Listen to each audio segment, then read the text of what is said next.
आज की इस वीडियो में हम लोग क्लास 10 के इतिहास के चैप्टर नंबर 5 के इम्पोर्टेंट क्वेश्चन को देखने वाले हैं। हमारे पास जो चैप्टर नंबर 5 है इसका नाम है औद्योगिकरण का युग।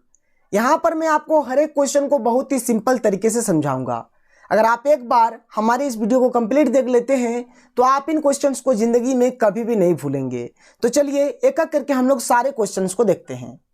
हमारे पास जो पहला क्वेश्चन है ये एक बहुत ही इंपॉर्टेंट क्वेश्चन है और ये क्वेश्चन एग्जाम में बहुत बार पूछे जा चुके हैं। तो चलिए देखते हैं पहला क्वेश्चन क्या है। देखिए पहला क्वेश्चन कुछ इस प्रकार से है, ब्रिटेन की महिला कामगारों ने स्पिनिंग जेनी मशीनों पर हमले किए, व्याख्या करें। देखिए ब्रिटेन की जो महिला काम करती थी वो महिलाओं ने क्या किया, एक मशीन है जिसका नाम है स्पिनिंग जेनी, इस मशीन का क्या क्या बहिष्कार किया, यानी इस पर हमले किए। तो क्यों किए इसी चीज को आपको बताना है। ये जो क्वेश्चन है आपको कुछ इस प्रकार से भी दिया जा सकता है। क्या है देखिए, अथवा देखिए लिखा हुआ है कि बहुत सारे मजदूर स्पिनिंग जेनी के इस्तेमाल का विरोध कर रहे थे, व्याख्या करें। इस प्रकार से क्वेश्चन लिखा आए या फिर इस प्रकार से लिखा हुआ आए या फिर इस प्रकार से लिखा हुआ आए, आपको एक ही आंसर लिखना है। अगला क्या है, अथवा देखिए यहाँ पर स्पिनिंग जेनी क्या था, इसका आविष्कार किसने किया था। बात समझ में आया। तो चलिए हम लोग बात करते हैं इस क्वेश्चन के आंसर के ऊपर। बहुत ही सिंपल सा और बहुत ही सुंदर सा आंसर है। देखिए इसका आंसर, पहले बात करते हैं कि स्पिनिंग जेनी क्या है। तो स्पिनिंग जेनी एक सूत कताई मशीन है, मतलब इसमें सूता काटा जाता है। इसका आविष्कार जेम्स हरग्रीव्स ने 1764 ईस्वी में किया था। और इस मशीन का आविष्कार किन्होंने किया था, तो जेम्स हरग्रीव्स ने किया था। कब किया था, तो 1764 ईस्वी में किया था। स्पिनिंग जेनी मशीन के इस्तेमाल का बहुत सारे मजदूर विरोध कर रहे थे, क्योंकि देखिए क्यों विरोध कर रहे थे।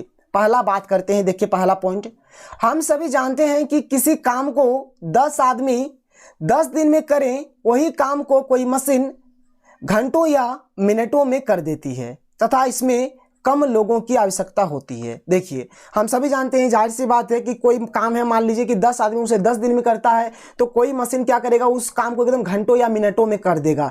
तो इससे क्या होगा, बहुत ही कम लोगों की आवश्यकता होगी। ये पहला बात बताया जा रहा है। सेकंड पॉइंट देखिए, इसी तरह ब्रिटेन में महिलाएं उन उद्योग में काम करते थे, जैसे ही वहां स्पिनिंग जेनी मशीन आ गई, सारी महिलाओं का काम छूट गया और ये बेरोजगार हो गए। बात समझ में आया। जो ब्रिटेन के महिला है उन लोग उद्योग में काम करते थे, बहुत सारे कारखाना में काम करते थे, सूत कताई उद्योग में काम करते थे, लेकिन जैसे ही वहां पर स्पिनिंग जेनी मशीन आ गया, उन महिलाओं का काम छूट गया और ये पूर्ण रूप से बेरोजगार हो गए। क्लियर है, बात समझ में आ रहा है। चलिए आगे देखते हैं क्या है अगला पॉइंट। अगला पॉइंट देखिए, इस मशीन को 1-2 आदमी ही आसानी से चला सकता था और बहुत सारे धागा बना लेता था, इसलिए उद्योगपतियों ने सारे महिलाओं और मजदूरों को एक एक करके निकालने लगा। बात समझ में आया। ये जो मशीन है स्पिनिंग जेनी जो मशीन है, ये क्या है, ये जो मशीन है इसको 1-2 आदमी ही इसको चला सकता था और बहुत सारे धागा इससे बना लेता था। इसलिए जो बड़े बड़े उद्योगपति हैं उन लोगों ने क्या किया, सारे महिलाओं को काम से बाहर निकाल दिया और इससे क्या हुआ, जितने भी महिला है सारे के सारे बेरोजगार हो गए। इसी कारण से इस मशीन का लोगों ने बहिष्कार किया। ठीक है, आगे देखिए, इसी कारण से ब्रिटेन की महिलाओं और मजदूरों ने स्पिनिंग जेनी मशीनों पर हमले किए, जिसमें उनके परिवार वालों ने भी उनका सहयोग किया। ठीक है, और जो वहाँ के महिला है, मजदूर है, उन लोगों ने क्या किया, इस मशीन का बहिष्कार किया, विरोध किया, इस पर हमले किए और इसमें क्या हुए, उनके जो परिवार के अन्य सदस्य हैं, अन्य लोग हैं, उन लोगों ने भी उनका मदद किया। तो ये था इस क्वेश्चन का आंसर। बहुत ही सिंपल सा और सुंदर सा आंसर है। चलिए आगे बात करते हैं। देखिए अगला क्वेश्चन जो है बहुत ही सुंदर सा और बहुत ही इंपॉर्टेंट क्वेश्चन है। देखिए अगला क्वेश्चन क्या है कि 17वीं शताब्दी में यूरोपीय शहरों के सौदागर गांवों में किसानों और कारीगरों से काम करवाने लगे, व्याख्या करें। ये बात है 17वीं शताब्दी का। ठीक है, उस टाइम जो भी यूरोपीय शहर के जो सौदागर थे, मतलब जो व्यापारी थे, बड़े बड़े व्यापारी उद्योगपति, उन लोग क्या करने लगे, गांव गांव जाकर किसानों और कारीगरों से काम करवाने लगे। तो इसके बारे में आपको बताना है कि उन लोग गांव जाकर क्यों काम करवाने लगे, शहर में क्यों नहीं काम करवाए। मतलब जो भी ये मतलब यहाँ पे जो भी कहानी है इसको आपको बताना है, अपने शब्दों में बताइए। बहुत ही सिंपल सा यहाँ पर उत्तर है। चलिए मैं आपको बताता हूँ, आप समझ जाएंगे। देखिए उत्तर, 17वीं शताब्दी में यूरोपीय शहरों के सौदागर गांव में किसानों और कारीगरों से काम करवाने लगे। क्यों काम करवाने लगे? तो देखिए पहला पॉइंट, देखिए पहला पॉइंट क्या है कि 17वीं तथा 18वीं शताब्दी के समय पूरे विश्व में वस्तुओं की मांग तेजी से बढ़ने लगी, इसलिए उद्योगपति और व्यापारी भी अपना उत्पादन बढ़ाना चाहते थे। अब देखिए मान के चलिए कि आपका दुकान है, अगर आपका दुकान में अगर आपका जो भी सामान है अगर अच्छे ढंग से बेचाए, मतलब बहुत ज़्यादा अगर बिक्री हो जाए आपका, तो क्या करेंगे आप? ज़्यादा से ज़्यादा माल बढ़ाएंगे। तो यहाँ पर भी वही हाल होने लगा। मतलब 17वीं और 18वीं शताब्दी में क्या होने लगे कि मतलब कोई भी वस्तु का डिमांड बहुत ही मतलब बढ़ गया, इसलिए जो उद्योगपति है और जो व्यापारी है उन लोगों ने क्या किया, अपने वस्तुओं का उत्पादन और तेजी से बढ़ाने का सोचा। मतलब एक्चुअली सही बात है कि अगर आपका दुकान में अगर बिक्री अच्छा होगा तो आप जाहिर सी बात है आप अधिक से अधिक चीज़ों को अपने दुकान में रखेंगे। ठीक है, तो यही कंसेप्ट यहाँ पर है। चलिए आगे देखिए, परंतु शहरों में रहकर ऐसा नहीं कर सकते थे क्योंकि वहां उन्हें सही दामों पर मजदूर नहीं मिलता। बात समझ में आया? जो बड़े बड़े उद्योगपति या जो व्यापारी है ये शहर में रहकर ऐसा नहीं कर सकते थे क्योंकि शहर में उनको सही दाम पर कोई भी मजदूर नहीं मिल पाता, तथा वहां का मजदूर संघ बहुत ही शक्तिशाली था। और मजदूर अगर मिल भी जाता है तो वहां का जो मजदूर संघ था ना वो बहुत ही शक्तिशाली था, जो इनके लिए समस्या उत्पन्न कर देता। और वहां का जो मजदूर संघ था बहुत ही स्ट्रांग था, बहुत ही शक्तिशाली था, जो इन व्यापारी इन उद्योगपतियों के लिए समस्या खड़ी कर देता था। इसलिए उद्योगपतियों और व्यापारियों ने गांव के किसानों और कारीगरों से काम करवाने लगा। बात समझ में आया? और जो उद्योगपति है, बड़े बड़े व्यापारी है, उन लोगों ने क्या किए, गांव चल गए और गांव के किसानों और कारीगरों से काम करवाने लगे। तो ये था इसका आंसर। चलिए आगे बात करते हैं, आगे के आंसर को देखते हैं। देखिए अगला पॉइंट क्या है, गांव के किसान लोग और कारीगर भी काम करने को राजी हो गए थे क्योंकि खेत का काम उनके पास खत्म हो चुका था। अब उनके पास जीने का बहुत ही कम साधन था। और जो गांव के किसान और कारीगर थे उन लोग भी क्या हुए कि काम करने को राजी हो गए। क्यों राजी हो गए? क्योंकि उन लोगों का जो खेती बाड़ी का जो भी काम था वह खत्म हो चुका था। अब उन लोगों के पास जीने का बहुत ही कम साधन था, इसलिए बोला कि चलो भाई जो हो रहा है इसी से गुजारा करते हैं। तो उन लोग भी काम करने के लिए राजी हो गए। तो ये था इस क्वेश्चन का आंसर, बहुत ही सिंपल सा आंसर था। चलिए आगे बात करते हैं, आगे के क्वेश्चन को देखते हैं।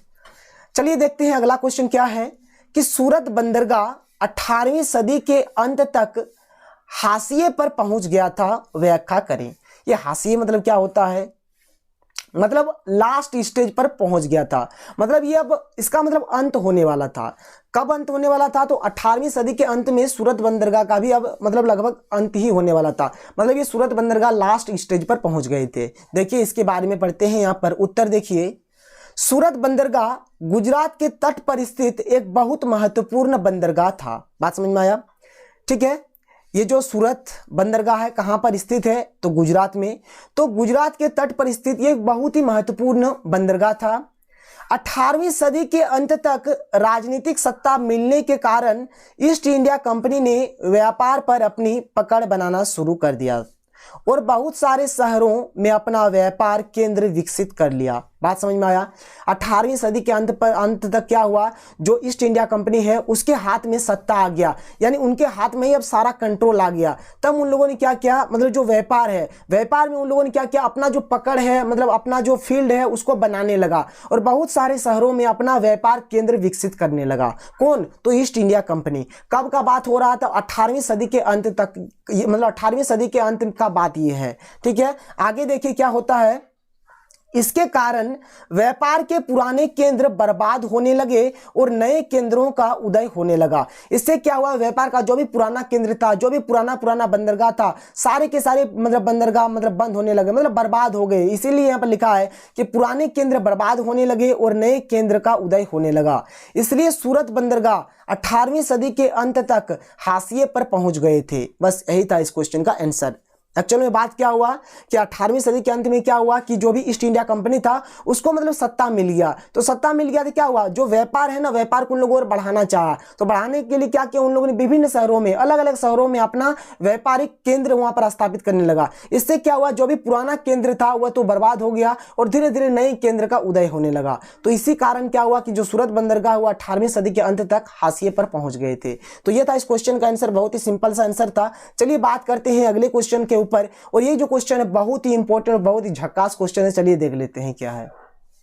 तो देखिए हमारे पास क्वेश्चन क्या है, ईस्ट इंडिया कंपनी ने भारत में बुनकरों पर निगरानी रखने के लिए गुमास्तों को नियुक्त किया था, व्याख्या करें। ठीक है, मतलब क्या हुआ कि जो ईस्ट इंडिया कंपनी है ना, मतलब भारत में जो बुनकर था उन पर निगरानी रखने के लिए गुमास्तों का नियुक्त किया था। तो ये गुमास्तों क्या है, हर चीज को हम लोग यहाँ पर समझते हैं कि जो गुमास्तों हैं उन लोगों को जो नियुक्त किया गया था वो क्या काम करते थे, किस प्रकार से भारतीय बुनकरों पर निगरानी रखते थे, हर चीज को देखेंगे। तो ये जो क्वेश्चन है आपको इस प्रकार से पूछा जा सकता है या फिर क्वेश्चन इस प्रकार से भी पूछा जा सकता है। तो देख लेते हैं, अथवा देखिए नीचे क्या लिखा हुआ है कि ईस्ट इंडिया कंपनी ने भारतीय बुनकरों से सूती और रेशमी कपड़ों की नियमित आपूर्ति सुनिश्चित कराने के लिए क्या किया। ठीक है, तो क्या किया था, उन लोगों ने गुमास्तों को नियुक्त किया था। और चलिए बात करते हैं ना क्या है क्या नहीं, गुमास्तों क्या है, इन लोगों का काम क्या था, या हर चीज को एकदम अच्छे तरीके से देखते हैं और समझते हैं। तो देखिए, ईस्ट इंडिया कंपनी ने भारतीय व्यापारियों और दलालों की भूमिका समाप्त करने तथा बुनकरों पर अधिक नियंत्रण स्थापित करने के विचार से वेतनभोगी कर्मचारी तैनात कर दिए, जिन्हें गुमास्ता कहा जाता है। इन गुमास्तों के निम्नलिखित काम थे। अभी काम को भी देखेंगे, लेकिन ये गुमास्ता क्या है देखिए, मतलब ईस्ट इंडिया कंपनी ने क्या किया कि भारत के जो व्यापारी और जो भी दलाल था उन लोगों का जो रोल है, जो भूमिका है, उनको समाप्त करने के लिए और बुनकरों पर अधिक नियंत्रण स्थापित करने के लिए क्या किए, उन लोगों ने वेतन भोगी कर्मचारी तैनात किए, जिसे हम लोग क्या कहते हैं, गुमास्ता कहते हैं। ठीक है, तो चलिए बात करते हैं कि इन गुमास्तों के क्या क्या कार्य थे। ठीक है, तो देखिए इन गुमास्तों के निम्नलिखित काम थे। चलिए देख लेते हैं क्या क्या काम था। फर्स्ट काम देखिए क्या करता था ये गुमास्ता, तो गुमास्ता बुनकरों को कर्जा देते थे। ये जो वेतनभोगी जो कर्मचारी थे, इन लोग क्या करते थे, बुनकरों को कर्जा देते थे ताकि कोई भी बुनकर अपना माल दूसरे व्यापारी को ना बेच सके। और देखिए उन लोगों का कितना बुद्धि है, जब कर्जा दे देता था ना, तो जो भारतीय बुनकर है वो अपने माल को अगर कोई ज्यादा दाम भी देता था ना तो उसे दूसरे व्यापारी को नहीं बेच पाता था। बस यही यहाँ पर देखिए गुमास्ता क्या काम करता था। तो गुमास्ता क्या करता था, जो बुनकर है, भारतीय बुनकर है, उनको लोन देता था, कर्जा देता था।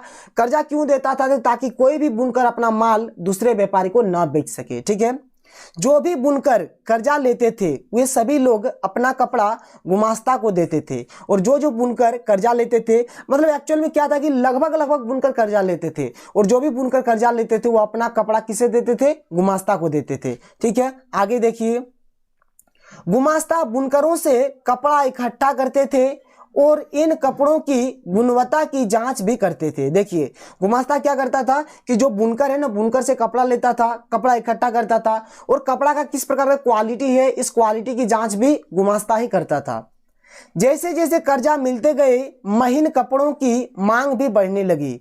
ज्यादा कमाई के आस में बुनकर कम पैसे में भी काम करने लगे। ठीक है, अब देखिए जैसे जैसे मतलब बुनकरों को कर्जा मिलता गया तो उन लोग महीन कपड़ों का मतलब महीन कपड़ा ज्यादा से ज्यादा बनाने लगे, और लोगों का ये डिमांड भी था कि हमें ज्यादा से ज्यादा महीन कपड़ा चाहिए। तो इस आस में क्या हुआ कि बुनकर मतलब ज्यादा पैसा कमाने के चक्कर में क्या किए कि वो कम पैसा में भी काम करने लगे। तो ये था इस क्वेश्चन का आंसर। तो बस यहीं तक हमारा आज का मतलब वीडियो रहेगा। यहाँ पर देखिए इस चैप्टर में जितना भी इंपॉर्टेंट क्वेश्चन था मैंने आपको सारा करा दिया। अगर ये वीडियो आपको पसंद आया है तो इस वीडियो को लाइक करें, और अगर आपने अभी तक हमारे चैनल को सब्सक्राइब नहीं किया है तो सब्सक्राइब करके बेल के आइकन को प्रेस कर लें, ताकि आपको हर वीडियो की नोटिफिकेशन सबसे पहले प्राप्त हो सके। फिर मिलते हैं अगले वीडियो में। Thank you.